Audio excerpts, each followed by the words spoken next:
producing milk all year, you kind of want to keep them clean all of the time. Do a top-down view. See how we get on with that. That worked better. Line it up, and we're good. So yeah, I think, and pigs possibly you don't need to keep clean, so long as they're healthy. And I mean, you look at our sheep, I'm not cleaning them at all, and they're 97% healthy, and I don't think you can get them to 100. So that's not too much of an issue, I guess. But for production, wool, the white stuff that comes out of cow's milk, you probably are going to lose production on that if you don't keep them clean.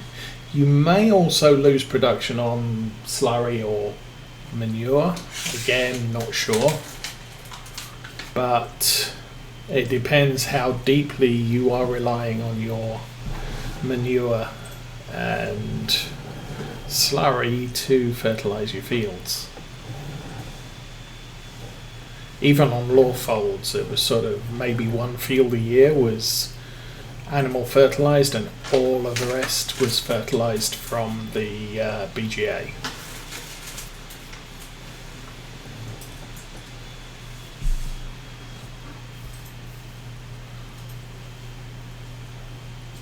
Just because you can make so much more digestate by being a major manufacturer of silage.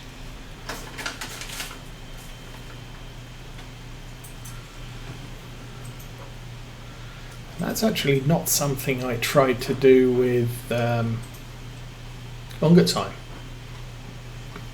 It's kind of an option because the BGA is just down the road. But silage production equipment, when you're starting out and don't have any, kind of pricey. Okay, I think what I'm going to do here is probably 2 more header rows, just because we're a little bit too close to those trees at the moment.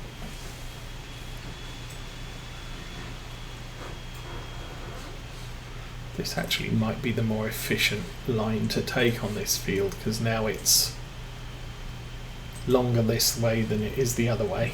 Missed a bit. To be honest, it probably doesn't matter that I missed a bit, because that is 1 pixel of sugar beets in a field of thousands. I might lose a litre of sugar beets, and frankly that's not worth a lot of money. But OCD means you need to get it all. So that's what we'll aim at for now. So I guess if I top this down to out of the shadow,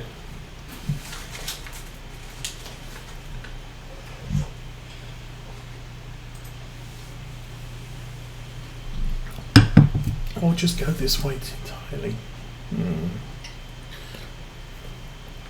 Okay, once we get to the top of this line,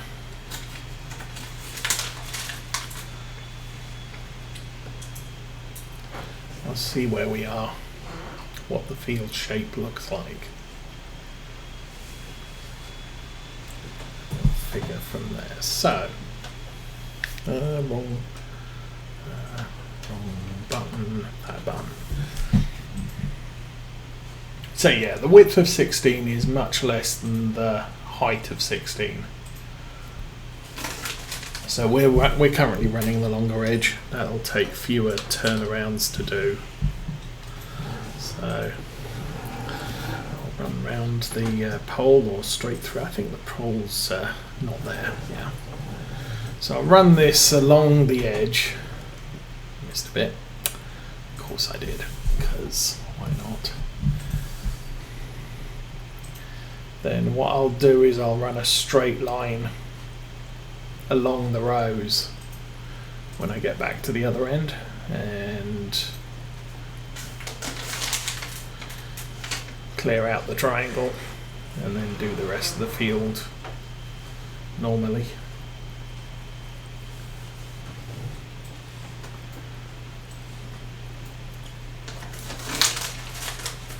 Just to be a little bit more realistic. And then we got the big field to top.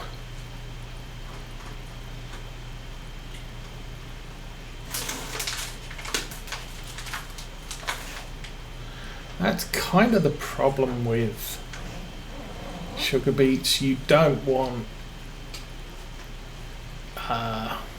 obstacles at the side of the fields because it makes it harder.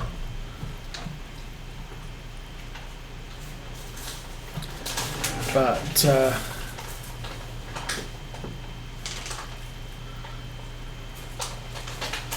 you don't want the big fields because that just time to harvest is big.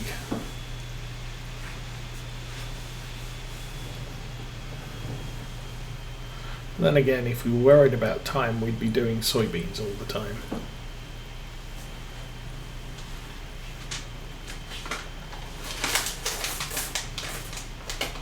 And if the goal of your game is to make money as fast as possible, turn things over as fast as possible, you know, plant a field, harvest a field, rinse and repeat, then yeah, soybeans is the best crop in the game.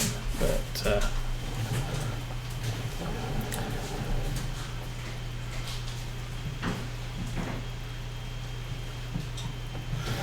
things like this is probably the best crop to do if you're multiplayer.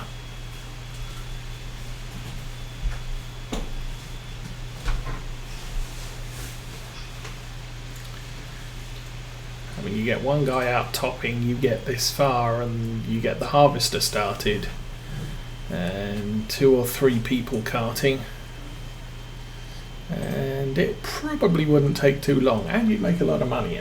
So not as boring for the other players as when you're doing soybeans, and yeah, it takes you 5 minutes to fill up your harvester before they need to empty it. So lots of people sitting around watching you run up and down and harvester. I think that's what I liked about South Mountain Creamery was, yeah, we had 2 or 3 harvesters on the go and 2 carters per harvester. And so one of the carters was running off to the store and selling while the other one was unloading the harvester, and by the time that carter was full, the guy who'd just been to the store was back. So it wasn't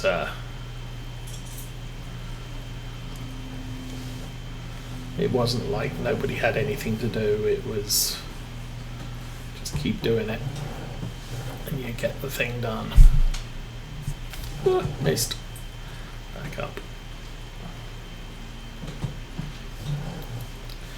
And I hit the camera view button. So now my camera's in the wrong place again.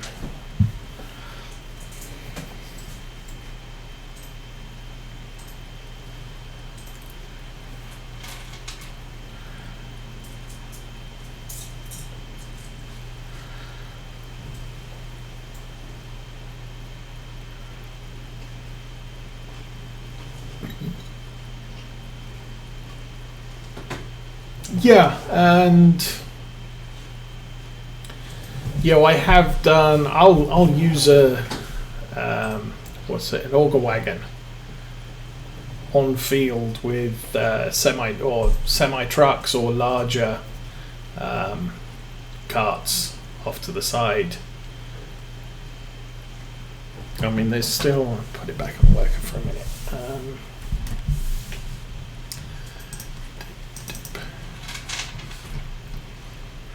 Yeah, there's a lot of nice semi-trailers, I'll give it that. But what have we got here? This one, that's only 37,000. That's 30.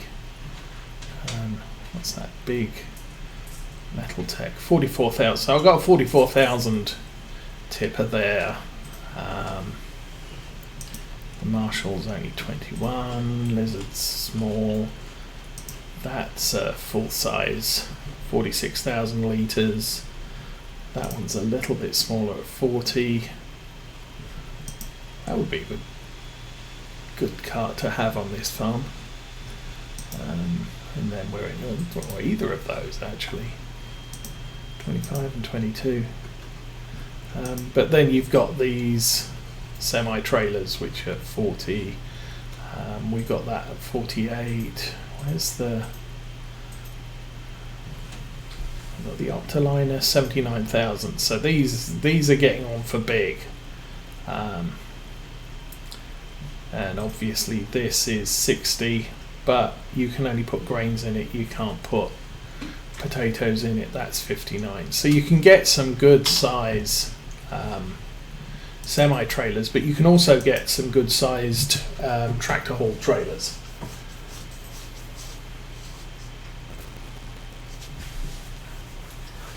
But doing the old auger in the field with the carts on the side of the road or side of the field works quite nicely. And that's the worker off. I'll go back and get the bit he missed because he's a worker and he doesn't know any better. Lower, turn on. Come on already. There we go. We did manage to get it. I thought we might not have. But I'm not sure that's such a thing in the UK. In the US, your fields are generally a lot bigger and can be a lot further removed from your farm. So doing the old collect in the field with an auger wagon and then cart it, or run the harvest off to trucks at the side of the road is a thing. In the UK, the farm's just over there, so if I have 2 tractors and 2 carts, I can pretty much run a harvester non-stop, unloading as it goes.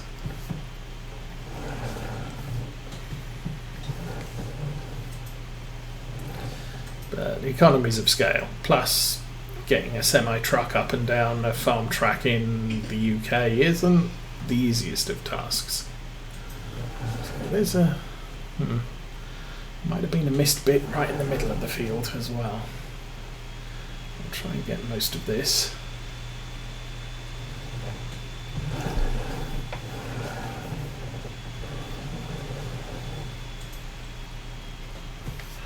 Oh, missed another bit.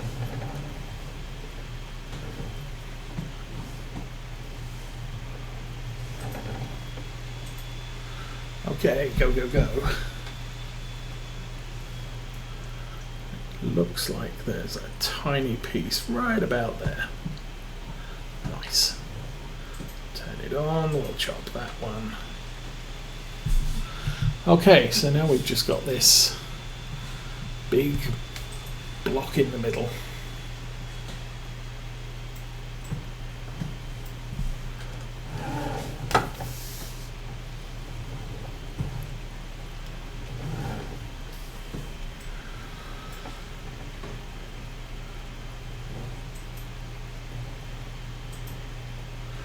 Could try and do an eyeball check and do a cut in short way down the field and take wider turns at the end of the rows. That might be a plan.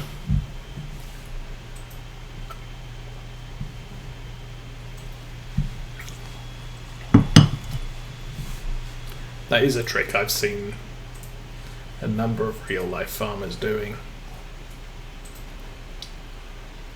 But typically they're doing that with GPS. We do have GPS on this tractor. I did intentionally pay for it since this tractor's our fertilizing tractor. I figured that running GPS on it means that we can accurately fertilize a field when we do.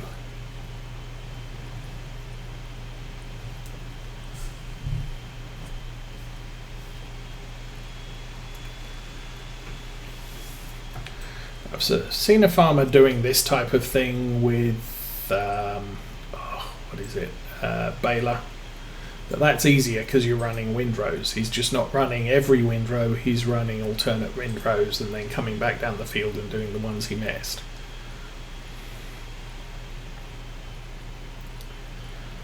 And that does mean he's not stressing the hitch on the windrower. That's not the windrower, on the hard baler.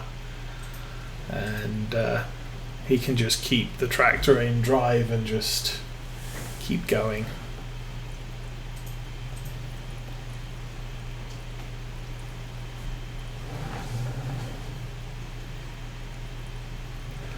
So around like that.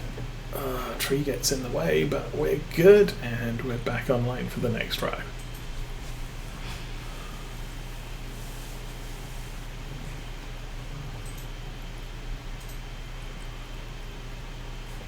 I don't know how efficient that cut-in was. It could be that we end up with half a row and you spend more time running down a row that if you'd been using GPS you wouldn't need to.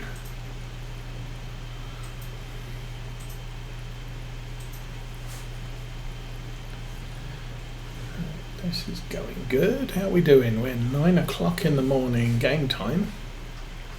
And the ground's still wet, so clumpy mud for a few hours yet.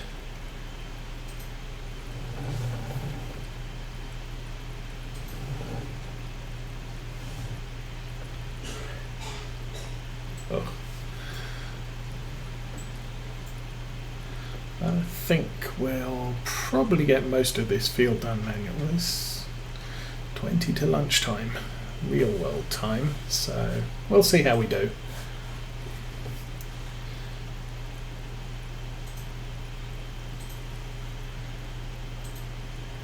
Might, depending on what Mrs. Osa says, we might have to call this before we get this field completed. Then it's a toss-up whether I put this on a worker and have a worker complete it while I eat lunch.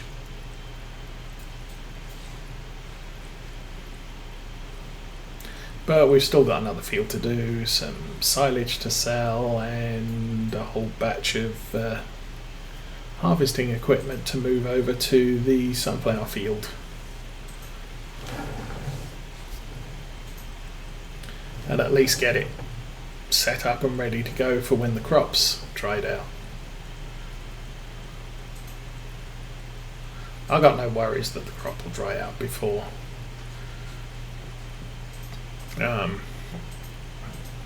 the end of the day. But that will be nice. Everything harvested. Well, I think the sugar beets are gonna take a day or two. We could have everything done by the end of early fall. Which then just means looking after the sheep. I will have a grass cut later for silage. But then once these fields are all prepared as well, we'll just be looking at selling crops through the winter and nothing doing until spring. Then we might have another 167 sheep. Or 65, because I think we've still got a couple of male sheep in the flock. Not that they swear. Spitfires. I mean, with sheep it doesn't really matter if you keep the male sheep that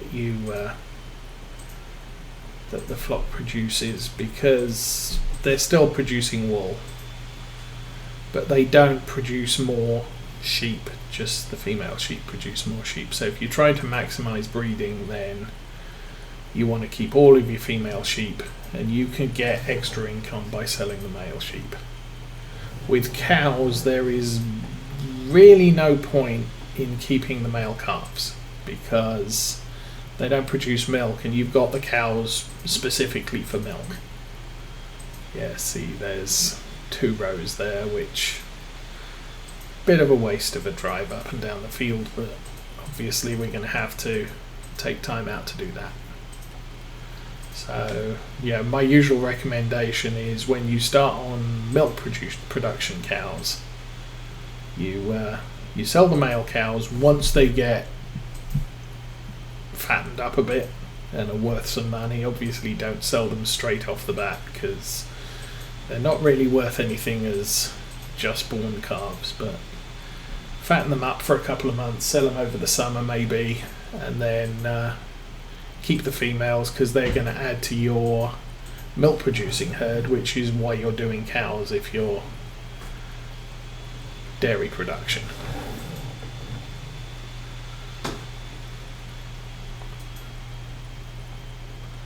But since all breeding in Farm Sim is artificial insemination, there is no sex, it's a family friendly game. Male animals are basically, you just want them for meat breeding. Now obviously once we get to the point where our farm here is up to 1,500 sheep, we're just selling sheep to make money, and it doesn't matter if I sell 750 males or 750 females, so long as I have 750 split 250 in each of the 3 fields to produce another 750 for the following year.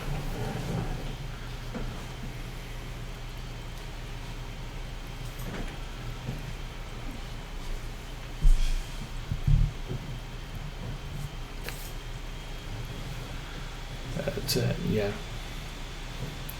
at that point, yeah, I'm selling 750 sheep. I'm selling all the males first because they tend to be a little bit heavier than the female sheep, so bring more money.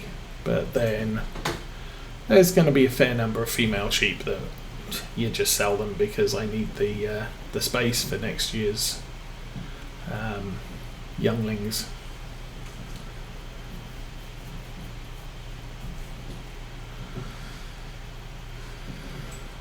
I could speed that up by buying. We're getting kind of to the point where if I want to increase sheep production, I could buy a whole batch of sheep over the next few in-game days, and they will breed over winter. So I think I said we got about 167. If I boosted up to 250, so bought 80 odd sheep, we could have 500 by spring, just doing that.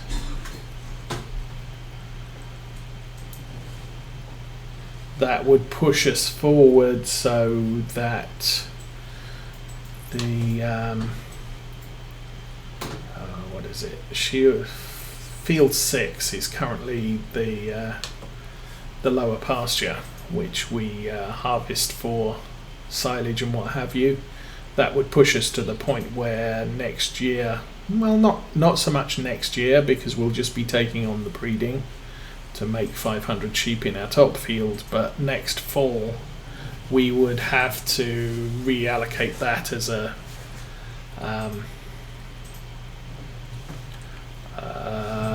sheep field and not a mowing field. So our income from silage would go down, and we would then need to split the sheep 250 on each field next fall in order to allow for expansion. Might be a plan. Boost the sheep up to 250. Well, we've got time to do it. I think the latest you buy sheep is the start of late fall. Then they'll add to your flock in spring.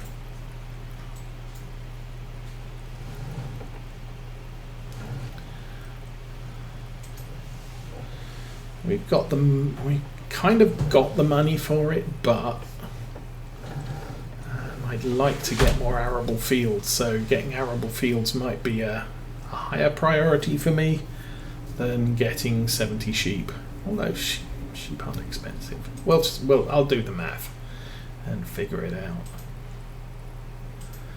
But buying sheep right now isn't worth it, because all I'm doing is using up hay for no benefit, because they're not producing wool.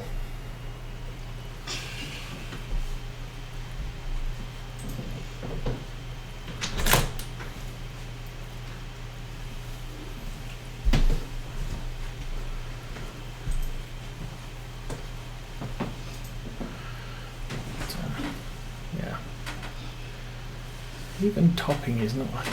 This does take longer than I thought it did. But I think because for the most part, all of the topping jobs I've done and farm sim, I've usually had a small tractor just go off with a worker and do it for me. And I come back, I tidy up the edge of the field. It doesn't take me long, but I can get on with other stuff, and we don't have other stuff right now for me to do.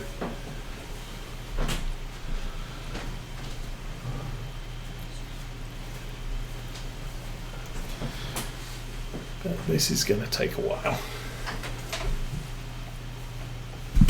As I said,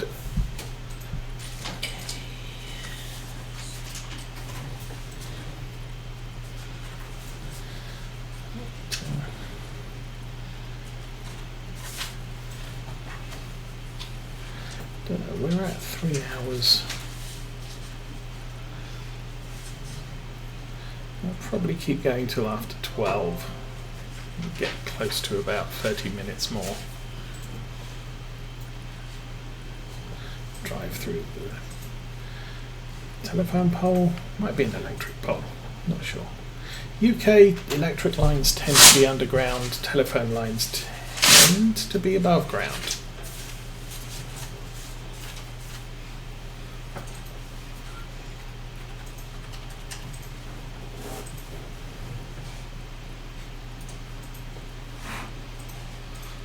I don't know why that is, but that tends to be the way things are. It does mean that it's less likely to lose power when there's horrible weather, because the power lines are underground, so they don't get blown down. You might lose your telephone.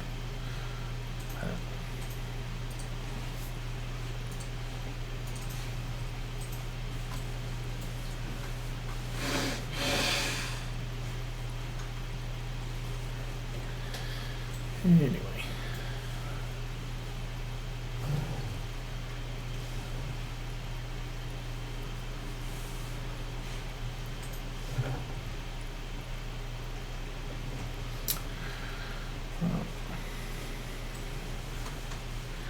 Okay, I'm going to say I think things need to happen now, so I will put that on cruise control.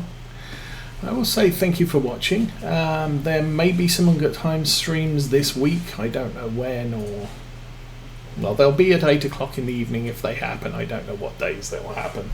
We'll be back on Oakfield Farm next week on Saturday around the same time, and probably doing pretty much the same thing.